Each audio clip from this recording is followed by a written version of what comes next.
ఈ వీడియోలో మనం ఆమ్లెట్ ఎలా వేసుకున్నామో చూసేద్దాం. ముందుగా ఒక బౌల్ తీసుకొని ఆ బౌల్లో 2 కోడిగుడ్లను పగలగొట్టుకొని వేసుకోవాలి. గుడ్లను పగలగొట్టిన తర్వాత ఆ కోడిగుడ్డు మిశ్రమంలో కట్ చేసి పెట్టుకున్న ఉల్లిగడ్డ, పచ్చిమిర్చి ముక్కలు, పసుపు కొంచెం, ఉప్పు తగినంత, కారం రుచికి సరిపడా వేసుకోవాలి. తర్వాత అల్లం వెల్లుల్లి పేస్ట్, గరం మసాలా కొంచెం వేసుకోవాలి.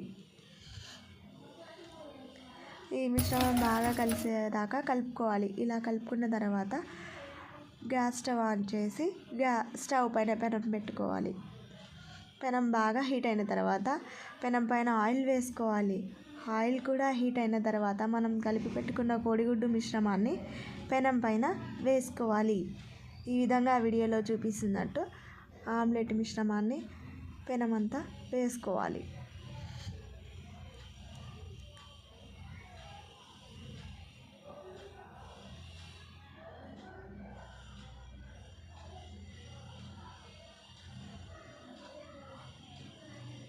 ఆమ్లెట్ బాగా వేడవుతుంది.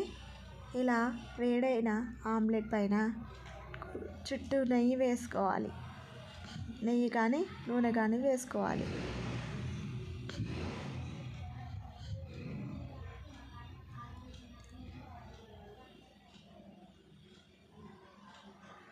ఆమ్లెట్ వేడైన తర్వాత మనకి ఇలా వచ్చేస్తుంది. తర్వాత ఆమ్లెట్ని రివర్స్ చేసుకోవాలి. మేము ఇక్కడ వీడియో మోడ్లో ఉండి గ్యాస్ హై ఫ్లేమ్లోనే ఉంచాము. ఆమ్లెట్ మాడిపోయింది. మీరు మటుకు ఇలా చేయకండి ఫ్రెండ్స్. గ్యాస్ కొంచెం సిమ్లో పెట్టుకొని చేయండి. తర్వాత స్టవ్ ఆఫ్ చేసి ఆమ్లెట్ని ఒక ప్లేట్లోకి తీసుకోవాలి. అంతే, టేస్టీ ఆమ్లెట్ రెడీ.